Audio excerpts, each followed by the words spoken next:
Yeah. Cool. All right. Hello, everybody, and welcome to Pastrami Nation Popcorn. Very special episode. We got a really cool guest with me today. Got from the Cinemast Podcast, the host of the Cinemast Podcast, Brandon Treadway. How are you, Brandon? I'm great. Excited to be here on Pastrami Nation. What up, Pastrami Nation? Yeah, right. Well, thank you so much for coming on. I really appreciate it. Yeah. Today we're just going to talk we're going to talk about last week and Disney dropping the bombshell on us about like years worth of Comic Cons and D23s in one day. They somehow crammed it all in there. Yeah, it was jam-packed. Jam-packed, man. Like, I was not expecting that. It was definitely a lot of stuff. So we're going to get into it a little bit. We're going to talk a lot about Star Wars. I know you're a huge Star Wars fan. I am. So I'd love to get your thoughts and see what you think. Rolling my sleeves up. Right, here we go. So first, can you kind of tell me just kind of your since we're talking about Star Wars, you kind of tell me your history with Star Wars. What what kind of made you love it in the first place? Ooh, good question. So I first saw Star Wars back in '96. Cool. As a young boy. I was 6 years old, and my neighbor introduced me to it. He was kind of babysitting us, and I just remember like where I was sitting in the living room on the floor watching the binary sunset scene and thinking, this is the best show. I don't know what this is. This is amazing. And ever since then, I love Star Wars. We used to go. I was lucky. I got into Star Wars right before they did the special edition re-releases in the theaters. Oh, nice. So I got to see each of those in the theater. I made my parents take me. And, since then, I've just loved Star Wars. I've watched the movies just countless times, all of them. And got into books, comics. I do the Star Wars D&D thing. I run some campaigns with my friends. Man, what else? Video games. You name it. I've got a love for it. I've got all the kind of encyclopedia things upstairs. So nice. I'm constantly working to kind of expand not just my knowledge of what's in the movies, but in the books and in all that stuff. So right. I'm really excited for the stuff that's coming out, because what I love most about Star Wars is when it kind of expands and goes somewhere new. And we have a couple of those things that are coming from Lucasfilm, and I'm really, really excited about those. But we also have some kind of expansion of additional stories, characters that we've met before, and they're going to kind of fill in the blanks for us a little bit. So I'm really, really excited about that stuff too. Very cool, man. Yeah. If you're a Star Wars fan right now is a really good time to be a Star Wars fan. Oh, we're eating. You're eating. You got they had the Fallen Jedi game come out a few months back, which was a lot of fun. It was actually a really good game. And right now we have The Mandalorian on TV, or on Disney Plus, I should say. Mm-hmm. What do you think? What are your thoughts? How are you caught up with Mandalorian? I am caught up on Mandalorian. Yeah. Very cool. So I listened to your guys' last episode talking about The Mandalorian. I think you guys recorded that one an episode back, so you hadn't seen the last episode. But it sounds like kind of the general sentiment on your guys' end here at Pastrami Nation is, Boba Fett's back and in action. You guys are excited about it. I'm really liking this season. The Mandalorian is a show that I really enjoy. It's not necessarily my favorite thing in Star Wars. It's not and we'll get into, there's at least a couple of things coming that are right in the vein of what I love about Star Wars. Very cool. But yeah, The Mandalorian's been a lot of fun. It has flipped me on Boba Fett a little bit. Growing up, was never really a big Boba Fett fan. I was like, he's kind of just there. He's overrated. I was Jango over Boba. But these past couple episodes that have included Boba Fett, they've done a really good job of not just including Boba Fett as a way to include Boba Fett, but also develop both Boba's character and Din Djarin's character at the same time. And I love the way that this season is kind of putting Din Djarin through the ringer as far as his concept of what a Mandalorian should be. I mean, that whole first season was all I don't take off my helmet. This is the way, right? Wanting to find his way into a clan that includes a lot of Mandalorians. And at the end of season 1, he gets in the Mudhorn clan with now Grogu, right? The two of them are clan. Grogu. And then him running into Bo-Katan and running into Boba, he's seeing that this isn't the way. This is one way, and there are many other ways in which to be a Mandalorian. Right. And so I'm really liking the way that this show is kind of expanding and kind of developing every character and using characters from other sections of Star Wars lore to kind of develop who Din Djarin is as a character and kind of expand his kind of idea of what he should and could be. So yeah, I'm liking season 2 more than I liked season 1. And I'm really excited for this finale that we're getting this week. Yeah. So. It's going to be pretty epic. I'm hoping for the best on that one. And I really love his development throughout the series so far. Like, this last episode really showed him, kind of open up a little bit more. Obviously he took off his helmet and he was like half the show with it off. And I thought that was, that was really big. Like, what'd you think of that scene with Mayfeld? And I think his name was Vin Ferris. Mayfeld's old officer. What'd you think about that? I thought that was pretty intense, to be honest with you.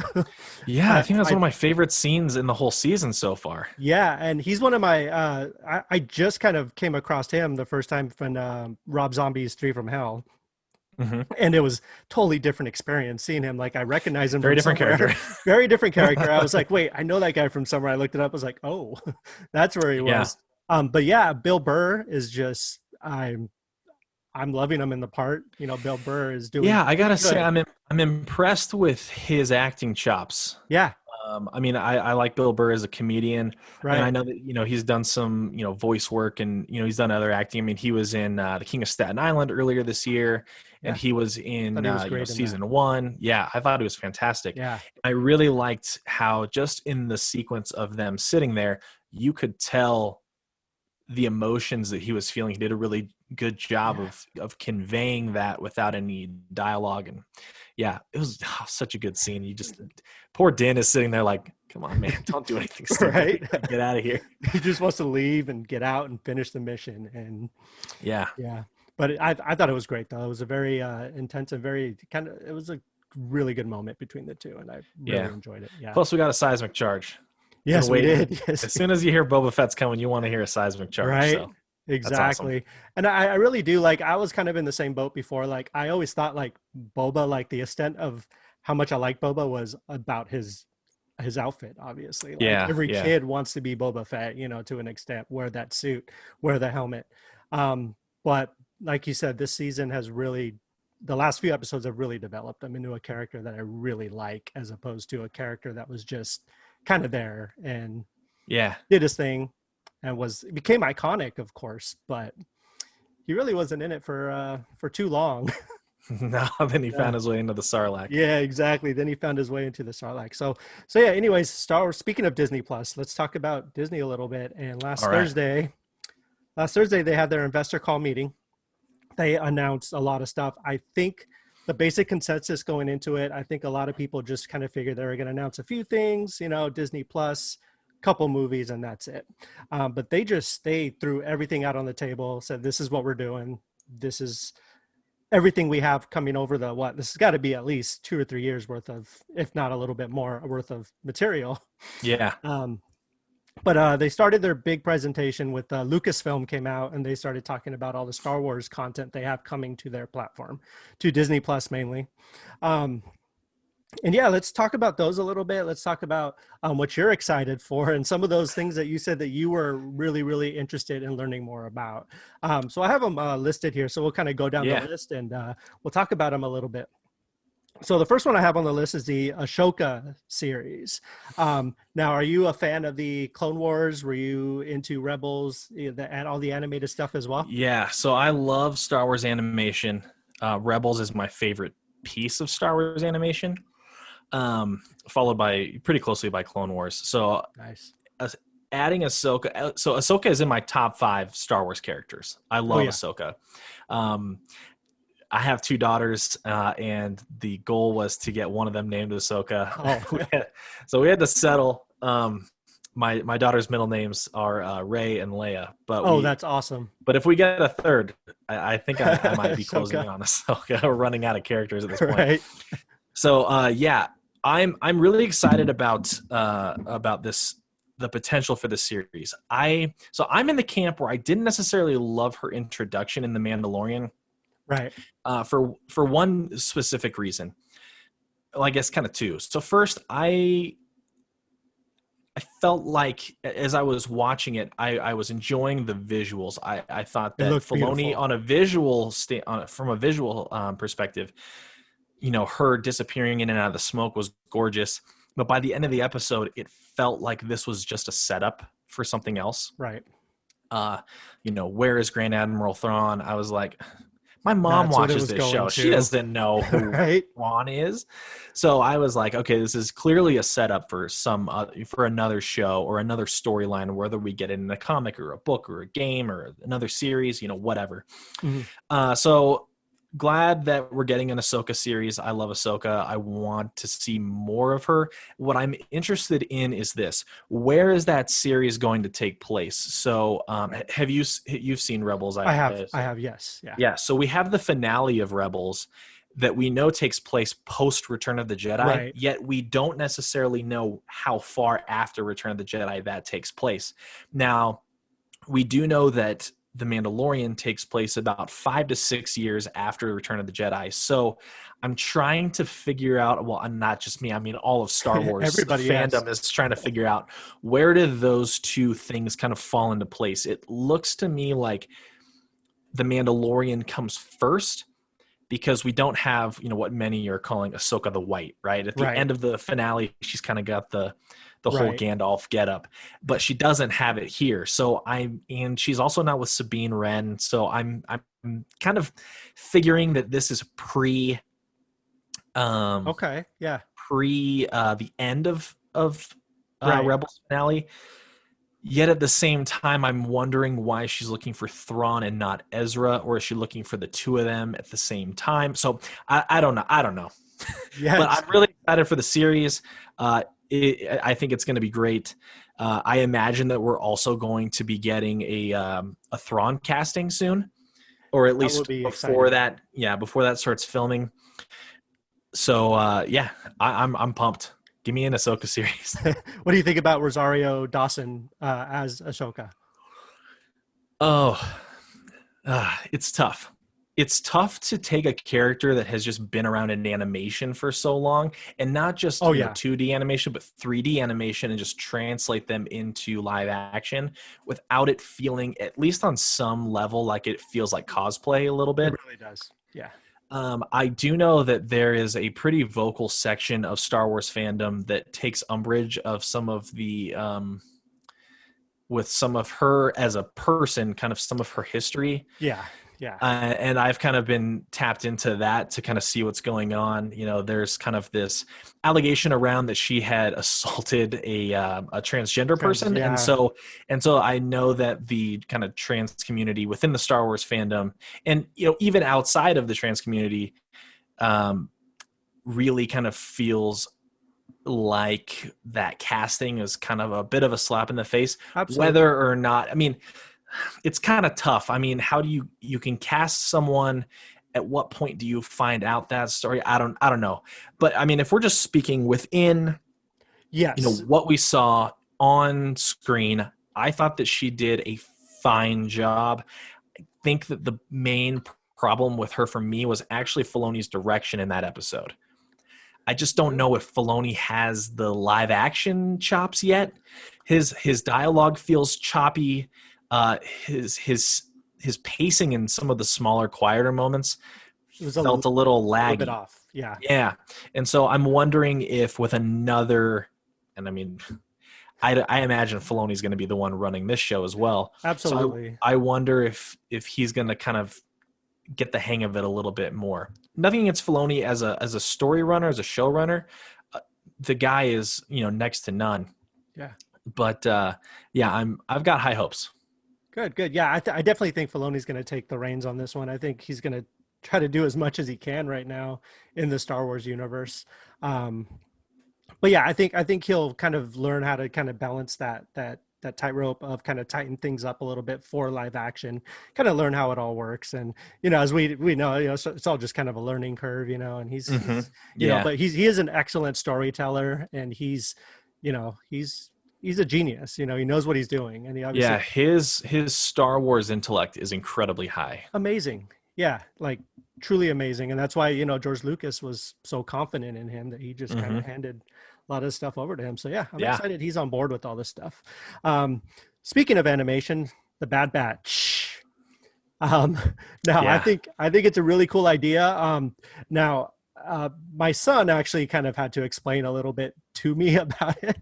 But what are your thoughts on the Bad Batch? Are you excited for that? More Star Wars animation coming your way?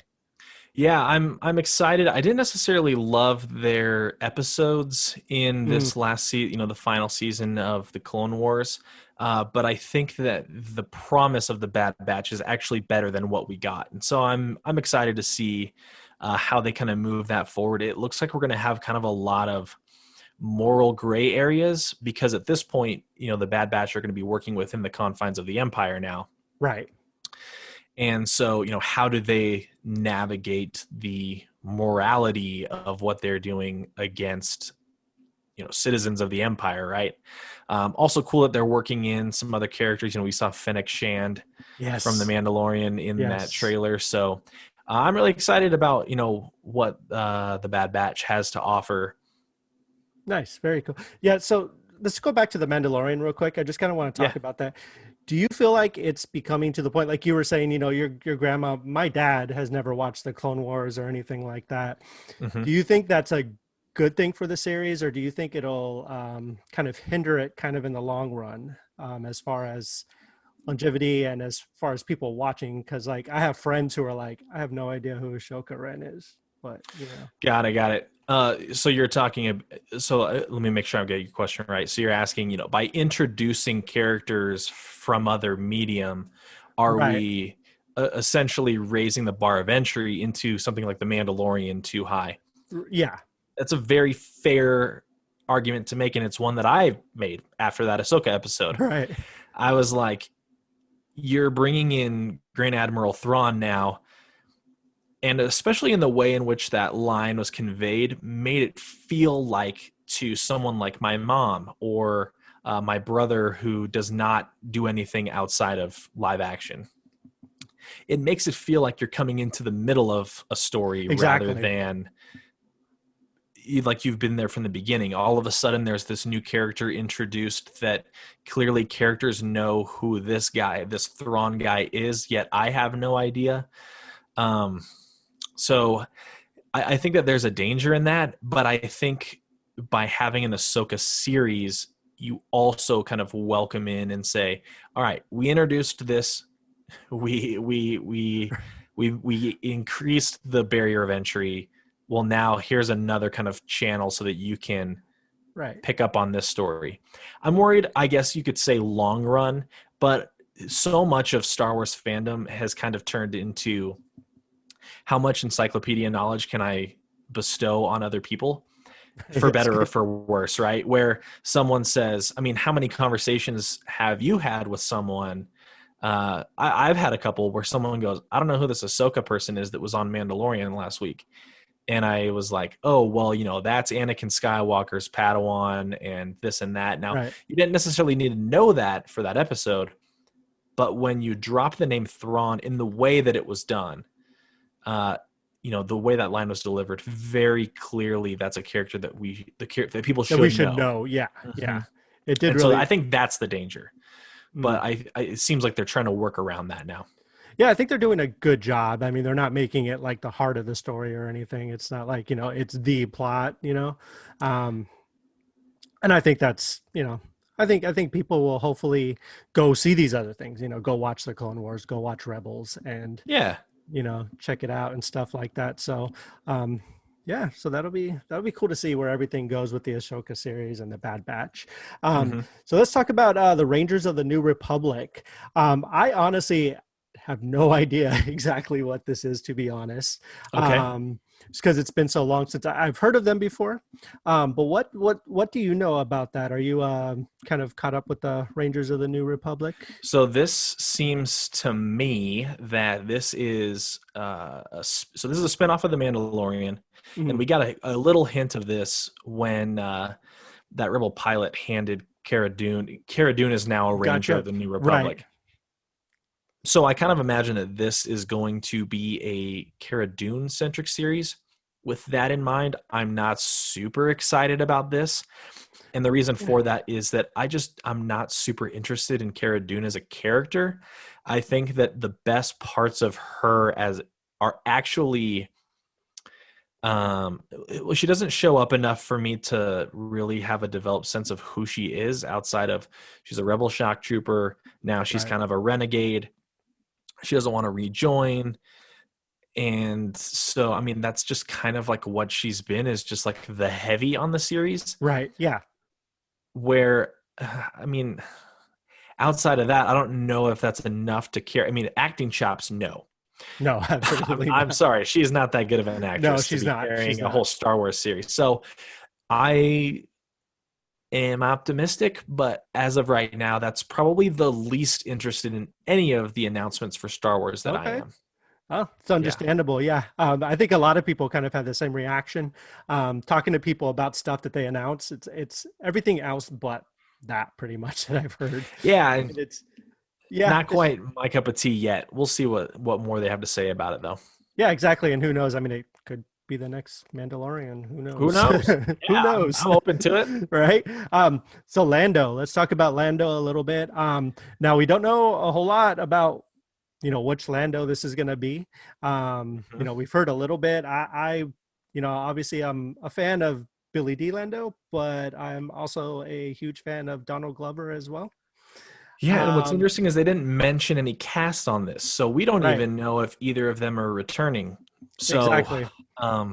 It's kind of up in the air. I'd be interested in kind of a back and forth flashback type situation. That would be really cool if they. It'd be kind of cool to have like a like Slumdog Millionaire vibe, where Billy D's Lando is faced with a situation that calls back to, and then the whole episode is based around something that happened when he was younger as Donald Glover's Lando. And that would So what it seems to me is that this is actually going to be a shorter series that is just going to be focusing on kind of one heist or something. They were calling it an event series, which makes you think it's probably going to be like 5 or 6 episodes. So I think with something at that length, we'll probably get Donald Glover back. But what are your thoughts? Yeah, no, I'm totally on board. I really, really enjoyed your first pitch. I think that's the way to go, definitely. But no, I'm on the same boat with you. I think that it's going to be, like you said, it is going to be an event series. It's going to focus on one thing. There's not going to be a whole lot like, we know who Lando is. We've kind of gotten to know him a little bit. And I think it's just going to dive right in, show us a guy in action a little bit, and then kind of get out of there. It's not really going to be anything in depth. It's just going to be I think it's going to be a fun 4 or 5 episode little story. And that's what I'm hoping for. I hope, I would love to see, like I said, I think Donald Glover would probably be ideal in that situation for me. Yeah. I think Billy D's great, but I mean, it's fun to see, these characters kind of reimagined in a different way. And I'd really like to see, Donald Glover take the role. Were you a fan of Solo? I watched it months after it had come out on DVD because I was like kind of trying to avoid it as much as possible.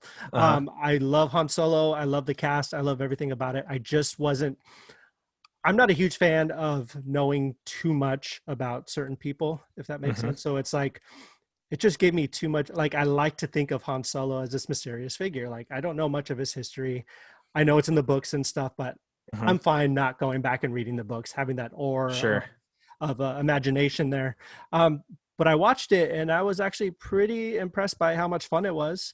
I don't think it's not one of my favorite Star Wars movies, but I had a good time. I really enjoyed it. And I think a lot of it was the cast. I think Donald Glover for me was the standout in the movie. I mean, he stole it. Woody Harrelson, was great. Yeah, and I think gosh, I'm blanking on his name. The kid who played Alden Ehrenreich. Yeah. Yeah. He was good too. I thought he really did a good Harrison Ford impression a little bit. Yeah, I thought he did a good job of kind of making the character his own while still having some of the like he had the finger point. Right. He had kind of the furrowed brow. Like he kind of worked in some of Harrison Ford's mannerisms into his character, but didn't it to me it didn't feel like he was trying to copy what Harrison Ford did as a actor doing Han Solo. It felt like his own thing that was kind of influenced by it. But it's funny as you were talking, I was also thinking about another Lando possibility. So there's a Lando. So when Marvel took over Star Wars comics from Dark Horse about 5-6 years ago, was it longer than that? Yeah. Anyway, when Marvel took over, they did kind of these kind of one-shot series where it was kind of 5 issues. Oh yeah. For like Lando, Leia, Han Solo, Chewbacca, and they're really cool. And Lando's to me was kind of the standout of that batch, where him and Lobot steal a ship. And what they end up finding out is it's actually Emperor Palpatine's ship. But what's cool is that you get a lot of kind of insight into Lando and Lobot's relationship. Nice. And Lobot, for those who don't remember, is he's the bald guy in Cloud City with the little computer thing around his head. And what you find out is that the way that we see him in Empire Strikes Back is not the way that he used to be. That implant around the back of his head eventually takes over his body. And so when you talk to Lobot, you're talking to a computer now, not a person. Whereas that was not the case before. He was more of a person with kind of a database, like a Wikipedia thing in the back of his head. And so in that comic series, over time, he's like deteriorating into this computer. Yep. So it'd be kind of cool to see Lobot going through that in this series. I could see Lobot getting worked into this because he's they were like basically companions. Right. So I think that'd be kind of cool. That would be really cool. I'd watch that in a heartbeat. I think that sounds like a great idea too. Yeah. I would love that. So then we got a droid story, which we know is animated. Yeah, and it's R2, C-3PO, and a new character. Yeah. That's about as much as we know. Yeah, it's about as much as we know. I think it'll be fun. It'll be one of those fun side stories that you get, watch with the kids. And yeah, my daughter loves R2, so right? This is perfect. Exactly. Perfect. So let's move on to the Acolyte. Okay, this is the one. This is the one. This is the one. I kind of figured this was the one, to be honest with you. Yeah. So my favorite thing about Star Wars is when Star Wars goes somewhere new. Yeah. Whether it's with the characters we know and doing something new with them, or taking us to a place we've never seen before. And the Acolyte takes us to the High Republic, which is about 300 to 100 years before A New Hope, when the Republic was at its height. And that's what I want to see. Yeah. So this is post, Old Republic, but this is pre kind of Galactic Republic as we see it in the prequel trilogy. Right. But they have, if you're interested in that time period, so starting in January, we have 3 new books and a slew of comic series that are coming out that are focusing on this time period. And a bunch of early reviews have started to drop for these, and people are going crazy about how good these are. So I'm really excited for that. But this seems to be a series. So it's run by Leslie Headland, who is the showrunner creator of Russian Doll on Netflix. Oh, cool. And this is going to focus on, well, we don't really know, but it seems to me like it's going to be a Sith acolyte around that time period. Right. And new time period, new characters, sign me up. I'm easy. Nice, man. Yeah, I'm excited for it too. I think I have heard about those books and the comic books that are coming out. Actually, I think we're going to be covering a few of them on Pastrami Nation.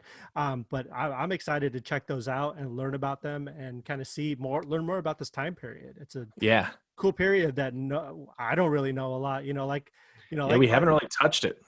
Yeah, no, like I mentioned it before, I'm a casual Star Wars fan. I like Star Wars. I know the characters. I love watching it. But I haven't read any of the books. I haven't, I played a lot of the video games, like the Yeah. Old Republic games, things like that. Those are really fun. But yeah, so I'm always interested to learn more about the universe and comic books, movies, and books. Especially now, I'm ready to read them and check them out and learn more about it. So I'm Yeah, excited it's for that time to show jump too. in. It is. It really is. So this one, I feel like the next one kind of got a lot of people surprised, quite frankly, with the Obi-Wan Kenobi show coming to Disney Plus. We all knew it was coming, but the addition of Hayden Christensen as Darth Vader. I'm wondering how they're going to do that. It's going to be interesting. I wonder if we're going to see a lot of Anakin without his helmet, or Vader without his helmet. It's got to be. And some kind of Force visions. I imagine some kind of Force confrontations between the two of them. Mm-hmm. I just don't know if you can take Obi-Wan off of Tatooine, given that he's supposed to be protecting Luke. Right. So I'm very much looking forward to what they do here. It's a big move. Yeah, the Kenobi novel is kind of like a little Wild Westy on Tatooine, but I'm excited. I'm excited to see Hayden Christensen back. I feel really good that fandom has gotten to a place after they just absolutely hammered that guy 20 years ago, to where now he can come back and feel comfortable. I think that Star Wars Celebration in 2017 was a really big step for him. Yeah, where they had the 40-year for A New Hope, and he was welcome. He got a standing ovation. It was insane, the reception that he got at Celebration. Mm-hmm. And I think that for him was kind of a little bit of a light bulb into where fandom is with him now. Yeah. And I think that it made him a lot more open to coming back. Yeah, absolutely. I'm, like I said, my son's a huge Star Wars fan, and that was one of the biggest pieces of news for him as well. He's 13, but he didn't, Oh yeah. He wasn't alive during the whole, prequel phase and everything. And he doesn't remember people tearing Hayden Christensen apart. So he knows Hayden Christensen as like Anakin Skywalker. Like that's one of his favorite characters. And I think it's a beautiful thing that he's able to come back and reprise the role and be happy about it and be excited and be accepted again. And that's super important. And I think I'm very happy for him, and I'm excited to see where the show goes. I was like, when the episode 1 came out, it was like 2001, right? If I'm not mistaken. 99. 99. Oh, wow. 99. Yeah. I was 19 years old working at the movie theater. So it was kind of that weird, I had friends coming out of the theater and just like, it was brutal. Like, after you get over that like initial excitement of watching it, I think a lot of people, it was like half and half. Like some people were just pumped that they saw it, were excited. Some people just walked out of that theater just ready to tear apart everything they saw. Mm-hmm. Hayden Christensen and Jar Jar were the two targets, and it was ugly. It wasn't fun, but I think but yeah, I'm glad he's back, and I'm glad everything's going to be working out for them. So yeah, it'll be good. So Visions, Star Wars shorts, right? Am I correct? This Star Wars is my animated other one. Shorts. This is the other one that I'm really excited for. It sounds amazing. Yeah, so I'm not really a big anime fan. Right. I don't really, Dragon Ball Z is as deep into anime as I've ever really gone. But what I'm interested in seeing different kind of interpretations of Star Wars. And from some of the things that we saw, it looks like we're going to be focused around kind of Jedi lore, which is my favorite part of Star Wars. And so seeing all these kind of short films done in the anime style, which we've seen a couple of things kind of made in that. I'm sure you might have seen kind of the TIE Fighter anime short that someone put together. I did. I think anime really suits what Star Wars brings to the table. And so I'm interested to see how, these different, anime filmmakers take that and run with it. So I'm really excited. This is one of the more exciting things for me out of this whole batch. Yeah, I think it's really cool. It kind of reminds me of the Animatrix when that came out. Yes. We saw those animated shorts, and it fit perfectly with the style, with the stories. So I'm excited for that. I hope that turns out just like that, and I'm pretty stoked. Yeah, I think the only thing that I wouldn't want is I don't want anime like remakes of the stories that we already know. That's the only thing that I'm not super interested in. Like, don't give me that. Don't give me, Luke at the end of, don't give me like Luke and Yoda, whatever. Like, I don't want that. Right. Give me something 5,000 years before A New Hope. Give me something with the Wills. Give me something with Yoda. Give me something I've never seen before. That's what I want. Yep, exactly. And that's hoping we'll get that. Andor. Cassian Andor, the series. What are your thoughts on that? Are you excited for that? I like the gosh, I'm blanking so hard. Diego Luna. Diego Luna, thank you so much. I love Diego Luna. I think he's fantastic. I think he's amazing. I'm kind of on the fence about the show, just because I'm not really sure what to expect. We know how it all kind of ends for him. So curious what your thoughts are, and how, putting the rebellion together and all that stuff. Yeah. So this is the way that it's been kind of thrown around is a bit of a Bourne kind of feel, like a Bourne Identity type series that just focuses around Cassian Andor and K2SO going around running a bunch of missions for the rebellion. We're going to be getting her name escapes me at the exact moment, back as Mon Mothma. So kind of that early group of rebels, we're going to be seeing all of them again. And I'm looking forward to it. I liked one of the things that I liked about Cassian Andor is that, and while I don't love kind of a lot of I'm one of those people that I don't need the dark and gritty stuff. Right. I do like the kind of showing two sides of the coin of the rebellion, which is, hey, we're in this rebellion, but that also means that we kind of have to do some things that we wouldn't want to do in order to protect ourselves. Right. Like we saw in the beginning of Rogue One, where he kind of has to kill his informant in order to escape. So, I love Diego Luna. He's great. And I do want to see more of the character. It's not the character I would have picked to have a kind of his own series, but I think that the concept is very promising, and I'm interested to see what they do with it. Absolutely, definitely. I think it'll be interesting to see another one of those time periods that we don't see very much in the Star Wars universe. Yeah. I think that'll be cool. So to kind of top off their Star Wars presentation, it was announced I thought it was actually a pretty sweet trailer, with Patty Jenkins, talking about her father being an Air Force and stuff like that, and honoring his memory by making one of the best fighter pilot movies ever made, Rogue Squadron. I think that's I'm personally very excited for that. I'm a big Top Gun is one of my favorite movies, just because it's a lot of fun, and I'm excited to see what they're going to do with this, especially her. I think she's a good director. I think she's especially with action sequences, I think she does pretty well, and I would love to see what she does with this. I'm also very excited for this. It made me want to go back and reread the Rogue Squadron books from Michael Stackpole. I have some questions that I want answers to someday. One, when did she start writing this? Right. And I'm interested to know if she's been writing this story for a while, if she's been planning on making a fighter pilot movie. But when she was approached for a Star Wars movie, if she pitched the fighter pilot movie that she had been working on. So if she'd kind of been making a movie about fighter pilots, in memory of her father. And then when she was approached for a Star Wars movie, she said, well, I've got this great fighter pilot story. We can just coat this thing with Star Wars. And I'm all in for that. Yeah. That. I like that. We also know that she's been working with another writer on this.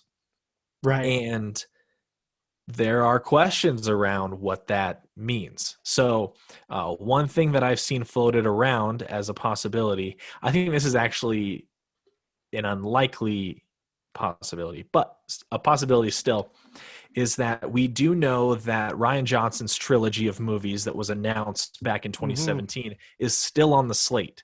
Right. Regardless of what YouTubers may tell you, that movie trilogy still exists. It's still on the Lucasfilm website as a project, an announced project. As such, I cannot imagine that we only get one Rogue Squadron movie. And it did not sound at the time like Rian Johnson would be directing necessarily those 3 movies, but more helping create and produce those. So the possibility could be that other writer that's helping her could be Rian Johnson, and that the trilogy of movies that he is producing is a Rogue Squadron trilogy. So the wheels in my head have been turning on this one. So that is exciting. Like I would be there opening. I'm already going to be there opening day. Rian Johnson, he's one of my favorite filmmakers. I mean, he's great. Say what you will, a lot of people, obviously Last Jedi was kind of. Well, let me ask you this. What's the Pastrami Nation? I mean, let me get a heat check for Pastrami Nation. What is your guys' thoughts on The Last Jedi here? The Pastrami Nation Last Jedi thoughts are that Rian Johnson is an amazing filmmaker, but he should never touch Star Wars again. That's the okay.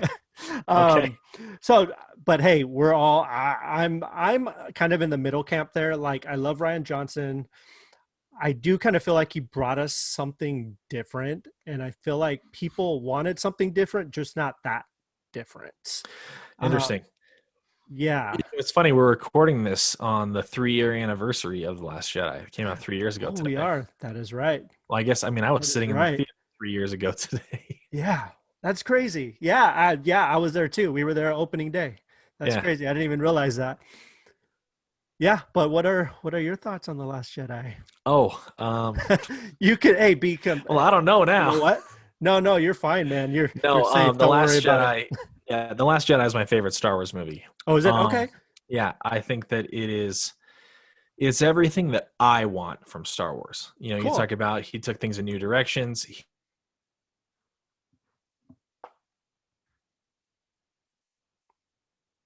He took a lot of the seeds planted by looks like my internet connection's getting a little wonky. He took the seeds planted by George Lucas in Empire Strikes Back, particularly on Dagobah, and also a lot of things from the prequels. Yeah. And said, this is the way that the Force is, and basically just kind of collected all of the elements that we had gotten over 6 or 7 movies, and then laid them out on the table as Luke taught Rey. And it's a movie that I love it. I'm hoping that I get to have time to rewatch it this week, kind of as a 3-year thing. But yeah, anytime you guys want to talk Last Jedi, send me an invite. I'll be over on Pastrami Nation. Man, please. I would absolutely love that. We love the differing opinions and people, having discussions about it and stuff. And we have a couple of our guys are super, knowledgeable and everything about it, so that, we could definitely bring you on and you guys can go at it. And it's funny. I'll mediate. I wanted to see what my reaction was, so I looked up my tweet from 3 years ago. And so I saw it twice opening night.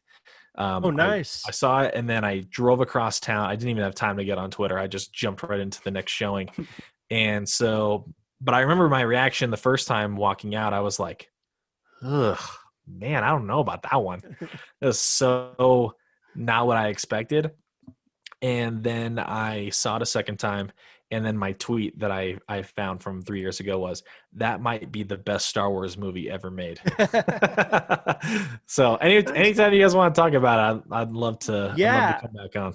Absolutely. And the guys at Cinemast also disagree with me, so I know so I have had to defend this thing from them as well. So I'm accustomed to it. That's awesome. Yeah, we'll definitely have you on. We'll talk Last Jedi, and that will be so much fun. We'll definitely do that. So that's that about tops it off for the Disney announcement, or for the Star Wars announcements. Do you think? All right. So the future. Are you going to ask me the saturation question? I'm going to ask you a couple questions, and the saturation question is going to be one of them. So there has been obviously two minds of this amount of content, this amount of announcements. So let's talk about the saturation thing a little bit.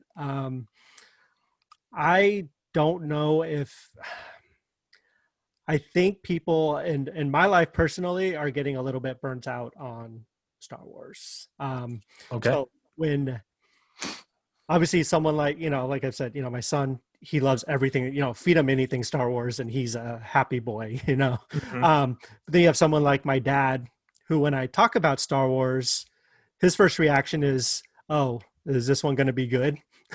Like that's kind of his, because he saw the original trilogy in theaters, and he's a big Star Wars guy. But it's really one of those things where even if I talk to people at work about it, and they're like, oh, they're coming out with another one, it's like, right, yeah, they are, or they're coming out with another show. So what do you think about that? Do you think that it's going to get up to a point where people are just done with Star Wars? No. And the reason for that is a couple of things. So first, I think that actually an oversaturation of Star Wars is actually going to help it more than hurt it. And the reason I say that is that because in the same way, so Marvel, I think, is actually a decent example of this. There's so much Marvel content, from comics to movies to TV shows to games to TV shows on Hulu and FX and this and that, right? You get to pick what you want to watch. You don't necessarily have to watch everything. I know a lot of people that love Star Wars that don't watch Clone Wars, that haven't watched it or haven't played the games or don't read, like you didn't read the books, but that's right. You get to pick it's a buffet. You get to pick what you want to eat. Now the argument on this other side of that is, like a buffet with so much being done, perhaps that decreases the quality. That I disagree with the amount of budget that Disney has. I mean, just look at The Mandalorian. The budget on that thing is insane. So, I mean, we're getting movie quality stuff in live action, and the quality of the animated series is fantastic. So my answer to the oversaturation question is generally that's all in the eye of the beholder. If you feel like you need to consume every single piece of it, yeah, it's probably possible that you can feel a bit of that oversaturation. I felt that with Marvel, where I was, I grew up reading Marvel comics and DC comics, but Marvel was kind of my go-to. And at a certain point with Marvel, I kind of had to tell myself, okay, am I getting burnt out on this? Do I need to scale back the way in which I'm interacting with this? Right. And I did. I go and check them out in the theater, but as we'll talk about, I wasn't like as dialed in on the Marvel call as I was the Star Wars call. So, and even with Star Wars, I kind of pick and choose what I go after. There's some books that I haven't read, some comics that I've let slide, just because I don't want to get too much of it and then the flavor is soured. But I think the other part of that too is that from kind of people that have been around with Star Wars, particularly those that saw Star Wars in the theater back in '77, they're used to 3 Star Wars movies, and then that was pretty much it. So saturation for them is different than saturation for someone kind of in our era of media consumption, where it's, hey, the more the merrier, right? Like I'm down. Like, give me whatever. Absolutely. I'll watch it, and then I'll pick and choose later if I want to. Like, I have not rewatched season 1 of Mandalorian. I watched it once and I was good. Right. But I do know people that have rewatched it 5, 6, 7 times because that's what they love. That's what they want to watch. And more power to those people. Oversaturation is not happening for those people. Whereas for my parents, my dad is, I think, in your dad's camp, which is like, is this one going to be good? I saw the 3 in the theater. I don't necessarily need, I saw the 3 others in the theater. I didn't like those. He did like the sequel trilogy. So I think by having all these different types of content, it's up to you now to pick what you do and don't want to watch. If you get 3 episodes into The Acolyte and you say, you know what, this isn't for me, cool, you can walk away. That's true. So It's all up to you. Yeah, that's totally cool. I completely agree with that. It is really kind of, you pick and choose what you want to watch, what you want to listen to, or what you want to read. It's all up to Yeah. you what you want to play. So yeah, definitely. And also, I was curious what your thoughts. So do you think the future of Star Wars is looking bright on the big screen still, or do you think a lot of it's going to? Obviously, we're getting a lot of content on Disney Plus, but do you think that's what we're going to get from now on? I mean, do you think obviously, yeah, we do have the Rogue Squadron movies. We do have movie announcements, but I don't feel the hype or the excitement for a lot of those, for some of those things as much. Sure. Well, some of that's proximity, right? So Patty Jenkins movie comes out in 2023. So we're still 3 years away. Right. From that. Whereas, we've got Cassian Andor coming. We've got Mandalorian coming next year. We've got Andor coming the year after that. Obi-Wan coming probably that same year. We have all these series that are coming in the next 3 to 4 years. And then we have Patty Jenkins' Rogue Squadron movie, which is probably going to end up being at least 2 movies, I imagine. Oh, yeah. And then we also, one we didn't mention is Taika Waititi's movie. Yes. So that one I've got some questions about, particularly because there were 2 images shown behind Kathleen Kennedy. Right. One was a Star Wars logo that I had never seen before. And second, or it definitely looked like it was from the old kind of like 70s, 80s comic series when Marvel first had Star Wars comics. And then the second one was kind of this like nebula looking thing with these kind of pyramids in the sky, which looked very similar to the pyramid shaped things in the Dawn of the Jedi series. Book series. On the front cover, there's kind of something that looks very similar to it in the background. I read that book. I honestly cannot tell you anything about it. I don't remember anything. But I'm wondering how far back his movie is going to go, because Dawn of the Jedi is they didn't even have lightsabers in that book. They were using swords. So it could be way far away. But as far as the future on the big screen, I think it's bright. I think that the excitement, quote unquote, is less for 2 reasons. One, proximity. It's further away. I know that they did a lot of kind of realignment post Solo and Rise of Skywalker. But also you have a pandemic that just absolutely shook the entire industry. And so every plan that they had got pushed out about 2 years. So I think that they were probably planning to have a Star Wars movie maybe in the next 2 years, but that got pushed to 23.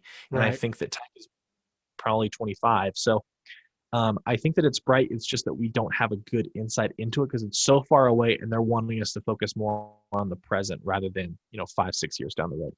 And that's good. I think keeping people occupied with this Disney Plus stuff is gonna hold them over until they do eventually get a new Star Wars movie. And I think that's a good thing. So just real quick, we talked about Star Wars. That was actually one of the main things I want to talk to you about, because I know you're a huge Star Wars fan. I do kind of want to, talk a little bit about the Marvel slate they got coming up. Yeah. So, there's a lot of cool stuff that's going to be happening. And again, a lot of it's on Disney Plus. I think they said at their meeting that there's going to be enough content for throughout next year. There's going to be something new every week. So whether it's Star Wars, Marvel, or National Geographic, whatever it is, they're going to have something new for people to watch. So of course, we got the Falcon and Winter Soldier series coming out, which I'm really looking forward to. I think I'd love to see Sam and Bucky kind of, go at it for the shield. I mean, not fight for the shield, but I like the idea that we thought at the end of, I think we can talk about it now, but at the end of Endgame, Cap had given Sam his shield. But I feel like this series is going to toy with that idea a lot. As far as I know, it's a series where the government kind of comes in, and Cap doesn't get to choose who's the new Captain America is. We do. And it kind of becomes like that kind of back and forth, between them and the government, basically. Yeah. I could see eventually that being a situation where they're both Captain America. Yeah. And, Captain Americas or something, that'd be kind of cool. That would be really cool. And that one and the Loki show is one that I'm extremely excited about too. So I don't like Loki. I hate Loki as a character. No. I'm so sick and tired of Loki, but the trailer for this already sold me on it. The fact that it's a very limited series, I think it's 5 episodes. Yeah. And I have no idea what I'm looking at in this trailer, and that actually excites me more than anything, because I like when, I mean, I said this a little bit with Star Wars, I like when they kind of go off in a new kind of direction. When Marvel gets weird, that's my favorite stuff. Guardians of the Galaxy, Thor Ragnarok, Iron Man 3 is one of my favorite Marvel movies because it's the least Marvel of the Marvel movies. Yeah. I want the Loki stuff to get freaking weird. And that's what it looks like we're getting. And I'm hyped for that. Yeah, I'm super excited. I love the idea of him going through history and just kind of messing things up. Sounds really cool. There's a scene in the trailer with the, DB Cooper and him, escaping out of the plane with the money. I thought that was freaking brilliant, and I'm excited for that. And so where does this take place? I'm trying to figure out where this takes place, because I saw Endgame once. Yeah. Does he get the Tesseract in the middle of the whole like him being imprisoned thing? I can't quite remember. Right. No. So he gets it.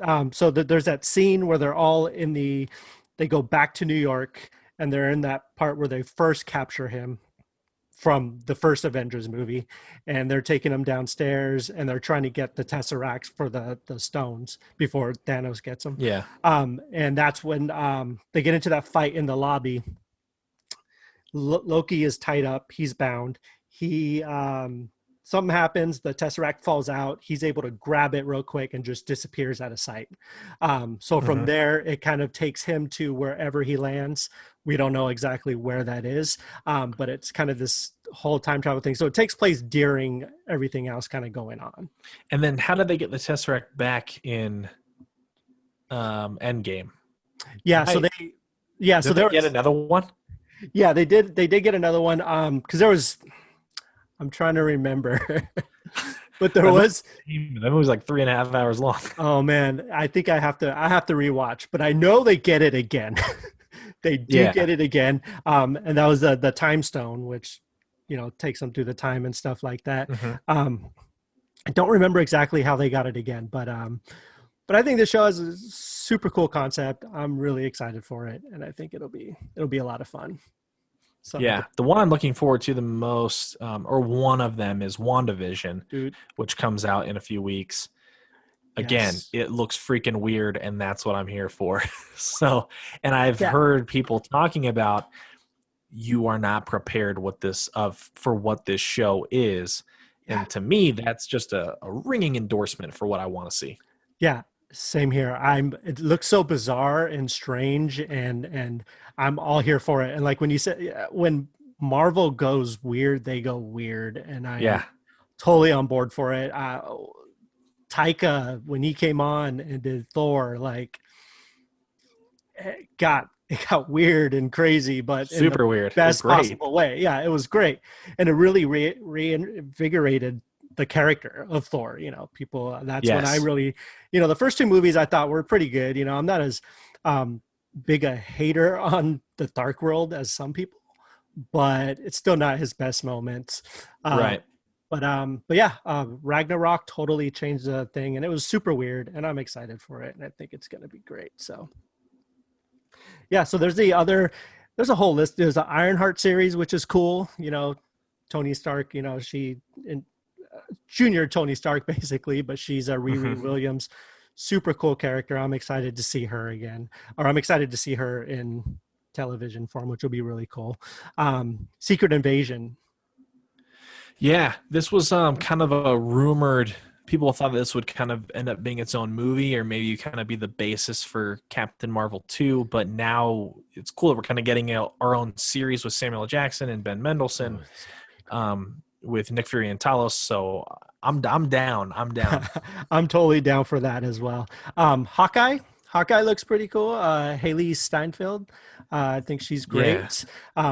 Renner is great too. I'm interested to see how much we get of Renner in this. I don't think he kind of tanked himself a little bit from a personal standpoint with the stuff with his wife or whatever. Yes. I can't imagine that Disney is like, you're still good. just say you're sorry and come back. Right.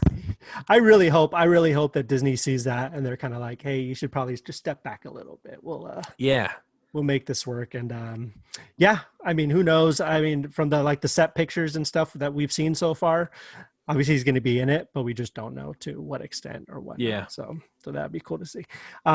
What if is going to be a lot of fun. Looks cool. Yeah. I like the idea of Peggy Carter becoming Captain Britain. Marvel Zombies, finally, we get to see them.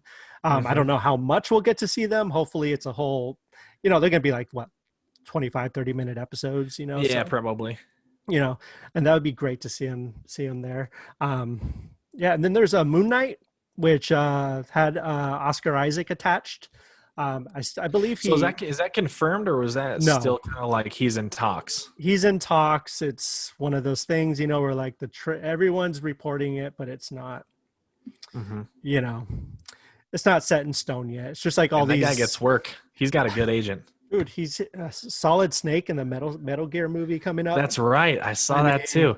I mean, between Star Wars and Dune and Metal Gear and now this, I mean, geez. Yeah, he's for the rest of us, man. Right? No, he's great. I mean, that's what are your thoughts? What are your thoughts on Metal Gear Solid movie?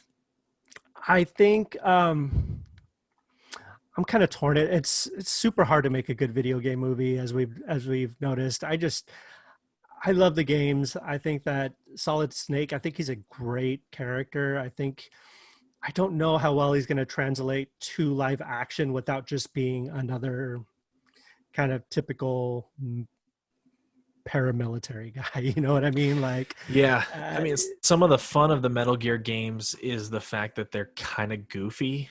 Between the lines, right? Like the cardboard box, right, is like it's fantastic. It's great. It's the main joke of the series. It's like, how do you hide in this thing?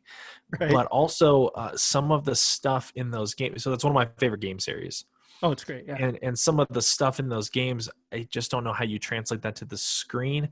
The biggest pitfall, I know we're like getting way off track here. But the biggest pitfall when it comes to video game movies is that you have to balance expectation with I don't know, execution, right? Like when because the reason that you're making a video game movie is because there's such a voracious fan base of the video game that they want to see that video game on the big screen. So what do?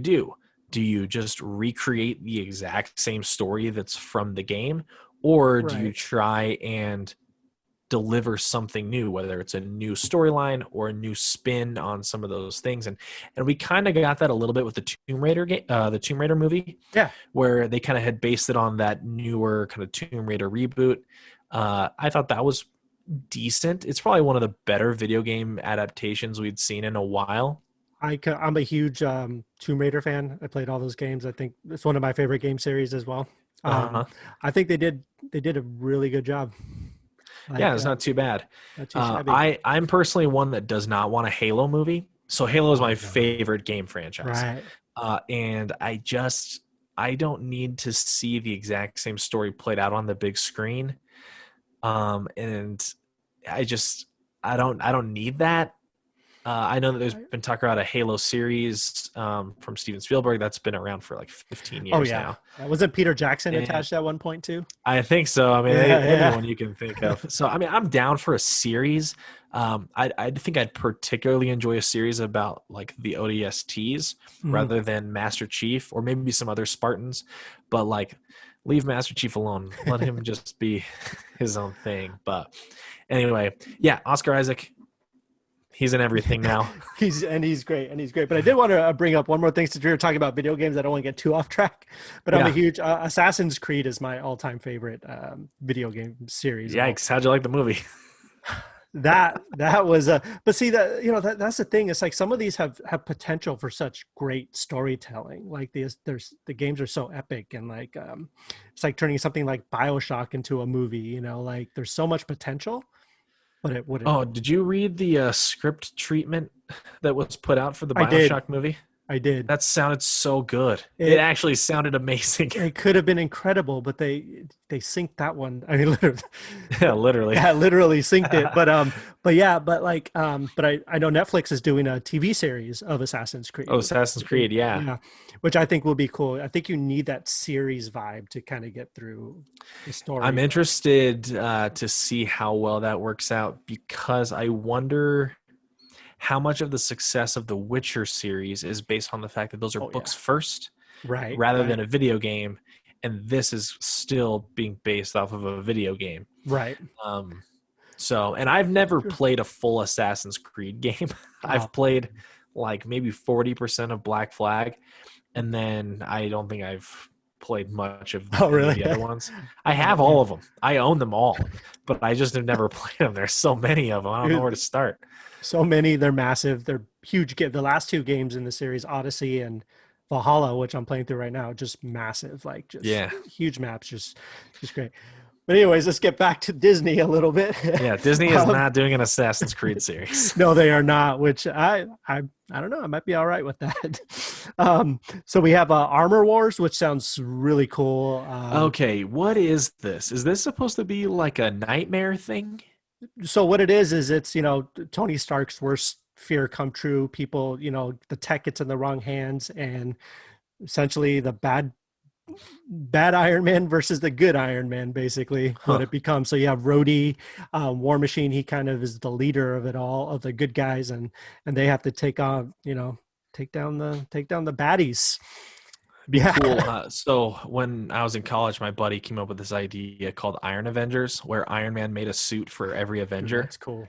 And that's cool. It'd be cool to see something like that happen in this series. You never know with their amount of star power and how many people happen to cross over in a lot of these series and movies and stuff. We could get that, which would be really cool.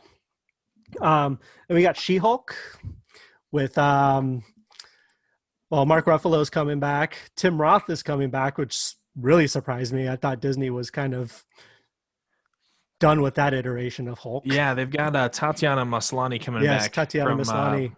From Orphan Black playing She-Hulk, which is cool. I think she's great.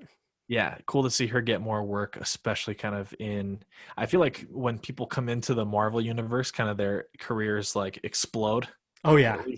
Since the full Disney acquisition, that's kind of reinvigorated a lot of careers. So it'd be really cool to kind of see her get more work after this. She's a great actress. Yeah, she's fantastic, and I'm excited to see where the series goes. And I like the fact that Mark Ruffalo's coming back.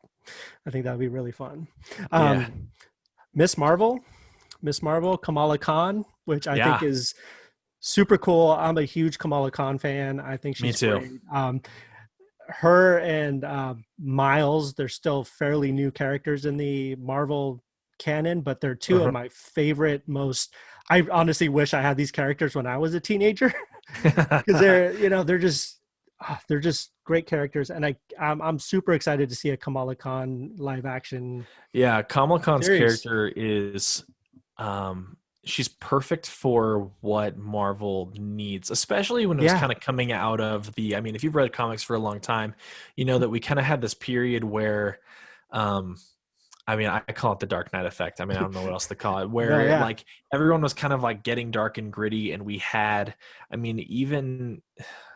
Marvel Comics was a little darker, and DC was getting really dark. And then they introduced Kamala Khan's character, and she's just this optimistic, bright ray of sunshine in the middle of all this. She's great. And I just love her, and I'm really excited that she's going to be on the big screen. I love that they've just fully embraced her. And I think she's in the video game. She's one of the main characters in the video game. So she's got a very bright future as a character in Marvel. I just keep using her. Keep on using her. And I love that she's a fan too. Even within the comics, she loves the Avengers. She's in love with all these characters and everything. And it's that's us. I remember when she met Captain Marvel. That was a great little issue. I think was that Secret Wars, or I think it was Secret Wars. Yeah, it was Secret Wars. Yeah, there was the one good thing in Secret Wars. Yeah, I agree. And then we have the I Am Groot series, which I think is just a series of shorts as far as I know. Could be fun. I like Groot. I like the Guardians of the Galaxy. Who knows what that could bring. Speaking of Guardians of the Galaxy Christmas special. Thumbs up directed for me. by James Gunn. I'm Thumbs there up. 100%. And of course, a lot of stuff they didn't talk about. Like we have stuff like Guardians of the Galaxy 3 coming, and just Captain Marvel 2 was officially announced with Nikki DaCosta. Nia DaCosta. Nia DaCosta directing, which I've been super excited to see freaking Candyman, but who knows when that's going to happen. It's so close yet so far. It's so close. And then we have the Eternal still coming out, Shang-Chi, Doctor Strange in the Multiverse of Madness, which I'm super stoked for. Sam Raimi. Are we confirmed on Sam Raimi yet? As far as I know, we are. I don't know 100% if he signed on the dotted line yet. Okay. That would be really interesting because they also talked about he's going to have a big piece in Spider-Man 3, which, I mean, this wasn't brought up in the call, but I mean, I'm sure you guys have talked about this. All the casting news around that movie is just crazy. It's insane. It's getting to the point of, today they were talking about Willem Dafoe and Thomas Hayden Church reprising their roles as Bring it on, baby. Goblin and all these things. And it's like every day there's something new. I'm curious. I'm on board if they do it. Yeah, well, I mean, each one of these, each Spider-Man series that they've done, we've done 3 now. Mm-hmm. Each one of them has tried to build up to a Sinister Six movie. Right. And none of them have done it. But if you take all of them, you have a Sinister Six, essentially. So, like, why not just, like, bring them all in through the multiverse? And now you have this, like, all-star Sinister Six that the 3 of them can be facing off against. I think it's awesome. I hope and pray that Miles Morales shows up somehow in this. I think that would be very cool. Like if they didn't reveal it and all of a sudden some kid shows up in the middle of the movie and it's Miles Morales, it would bring the house down. It would be like the circles or the portals moment. Portal scene. Yeah, that would be the level of insanity I think you'd get out of a Miles Morales showing up out of nowhere. I think it would. And I think it was just announced today too, the release date for Into the Spider-Verse 2, which is 2023, I believe. No, 2022. Okay. Sorry, 2022. I'm super excited for that. I think, but yeah, I love that movie.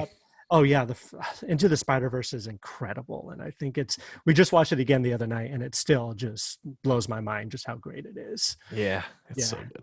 It's great. It's great. I can't wait to see the second one. But yeah, if Miles shows up in the live action, I think it'll be awesome. It'll be awesome. And of course we got John Watts confirmed to direct the Fantastic Four. Yes. For the MCU. This is that's exciting for me. Okay, well, so Fantastic Four is how I got into comics when I was a kid. Oh, cool. I just consumed an insane amount of Fantastic Four comics. They were my favorite. And so I have, since the 90s, been wanting a good Fantastic Four movie, and I've yet to get that. So 4th time's the charm. The whole Trank thing, I still haven't seen it. I almost refuse to. I don't want to do it to myself. I refused to see it too until my son decided to put it on because it was on Hulu. And he's like, "You need to watch this with me." I was like, "All right." Like it took me. It was as bad as you've heard. It was bad, and I'm looking forward to someone like John Watts taking it and bringing us something fresh and new. What's that? Yeah, I agree. Did you see Trank's recent movie Capone? Nope. Tom Hardy. Holy crap! That was a movie, man. If you told me that in 2020. One of the weirdest things I would see is Tom Hardy dressed as Al Capone chewing a carrot in a diaper, shooting a golden machine gun, pooping in his pants, I would be like, that's not going to happen. And it happened. I watched it. It was bad. I'm kind of in the same boat as I was with Fantastic Four with this one. I was kind of like, Yeah, that to me solidified that, because he claims that studio interference was the issue with Fantastic Four. No, that is not the problem. Josh Trank is the problem. Chronicle was a lightning in a bottle, a flash in the pan. That's it. Yeah. He made a good movie, but he sucks. Outside of that, do not let that man make another movie. I hope he doesn't make any more movies. Or try to do. At least they took away that Boba Fett series. Oh. At least they took away his Boba Fett series. Can you imagine? You guys love Boba Fett over here. You guys would be we do, man. Hell. That would have been a nightmare, and I feel like it would have been a hell that we couldn't get out of. And I kind of felt like we would have brought it on ourselves at that point, because obviously we're giving Trank our money to do something now. So, yeah, I mean, that about covers it for all the big announcements. There were some couple little things. Disney and Pixar, they have their kind of slate of upcoming stuff on Disney Plus. One thing that I do want to talk about real quick, because I thought it was kind of cool and kind of interesting, was a Pixar thing. The Lightyear. Yeah, I'm glad you bring this up. Cool. Chris Evans voicing a young Buzz Lightyear. Obviously not the Buzz Lightyear that we know. It's the Buzz Lightyear that the toy is based off of. Yeah. I think it's exciting. I'm excited for it. It's supposed to be just I hate using the word dark, but an action thriller animated Pixar movie. I mean, yeah. The idea behind it is really cool, that the toys are a different voice than the characters. Now there's a little bit of I got some questions around it, because Woody, the toy sounds like Woody from Woody's Roundup, but honestly, so I read a piece where they talked to Chris Evans about it, and he said that it makes sense once you see the movie. Cool. That the whole Tim Allen, Chris Evans thing makes sense, and I think that it's just he's a younger version, maybe, that this is like a prequel to the TV series or movie. But I like that the toy that we know is based off of this character, and we're going to get to see the character that Andy was so excited to get the toy of. So it's really, really cool concept. Yeah, I'm excited for that, and I think it's going to be really, really fun. So yeah, I mean, unless there's really anything else you wanted to talk about, I just really wanted to talk about Star Wars, some Marvel stuff. We got a lot of that stuff out of the way, and had a really, really great time chatting with you. Yeah, I've got one. I think I've got one last thing I wanted to bring up is the Alien series from Noah Hawley. Oh yes, that's coming to FX. I mean, there's a bunch of FX things that are coming that we didn't talk about. It's like Taika Waititi has his Reservation Dogs, which I think it sounds crazy. It's like Reservoir Dogs, but on an Indian reservation where it's like a bunch of kids that commit crimes. It's great. Sounds cool. It's great. But an Alien series that's supposed to take place on Earth. And I think that, so outside of the first two Alien, I love the first Alien. I love Aliens. Talk about Fincher a little bit. Tough for Fincher. I mean, he doesn't even like to talk about that movie because he feels like Fox is the one that messed that up. Oh yeah. I actually liked Alien Covenant quite a bit, and Prometheus. So I'm excited to see what a long form version of an Aliens story looks like, where the alien is kind of more in the shadows for quite a bit of it. I imagine that you're not going to have, the xenomorph constantly showing up every episode and killing someone. So I like the idea of how do we build tension over a significant amount of time, like 8 or 10 hours worth of content. So that's something that they mentioned that I'm personally really excited about as a big fan of the Alien series, and especially taking these kind of movie characters and saying, all right, well, let's put them on kind of the small screen in kind of a longer format. So I think it's an interesting play, and I'm excited to see more. Yeah, I think it's very exciting. I don't know what's kind of been attached to something alien for a while. No one really knew what he was doing though, Mm-hmm. whether it was going to be movie, TV show, or whatnot. But yeah, I definitely think a long form series is the way to go with Alien, and I think it'll be really cool. Yeah, it's exciting stuff. Yeah, super exciting. And actually, on the FX front, which I'm a huge fan of, It's Always Sunny in Philadelphia. Oh yeah, Getting 4 more seasons. That's impressive. I think it brings it up to 18 now. Longest yeah, running it's sitcom in something crazy like television. that. Yeah, It's crazy, man. It's insane. I'm excited for that, and it's gonna be an awesome 4 years. I mean, talk about a show that just delivers. I mean, that show's quality it hasn't really dropped off. I mean, No. one of their best episodes ever was only like 2 or 3 seasons ago. Oh yeah. Yeah. The dance, the ballet episode Yes, is when like, when with I can't- Mac. yeah, I think it's like Yeah. Mac faces the. I want to say like Mac faces the music. That might be what it's called. But Yeah, it was the one where he essentially came out. yeah, Yeah. it just amazing. Yeah, it was a beautiful, like for that show, like it was such a beautiful moment. Like it my wife, like she started crying. And I think Yeah. it was great. It was fantastic. Well, but yeah, well, Brandon, thank you so much for joining me today and speaking with me here on You the bet. Pastrami Nation Popcorn. So where can people find your podcast, the Cinemast Podcast? Yeah. You guys are. So Cinemast Podcast, for those who want to check us out. So we have new episodes every Monday. We essentially do movie talk, and it's more kind of every week we talk about a different movie or kind of a different theme. So, we just had a Die Hard episode come out today.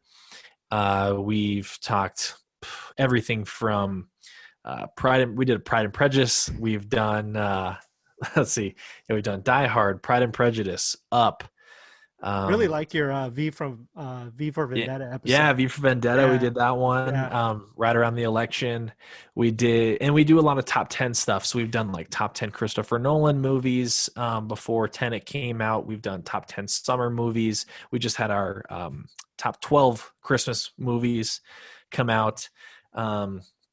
And then we also kind of have little debate episodes too. Like we had an Inception debate episode. I had my wife on, and we did what makes a Christmas movie a Christmas movie. So if you like that kind of discussion stuff, new episodes every Monday. You can find us anywhere you get podcasts: Spotify, Apple, Google, Stitcher. Just look up the Cinemast Podcast, and come and check it out. Subscribe if you like it, and I have a blast doing it. So it's great. Cool. We have new guests every week. We got to have you on. Nice. We'll have you on the show. Yeah, man, definitely. That would be so much fun. And I really appreciate you coming on, like I said. And thank you, everyone, for listening. As always, go to visit pastramination.com for news, reviews, and everything else pop culture. All right. Well, thank you very much, everyone. Have a good night. See ya.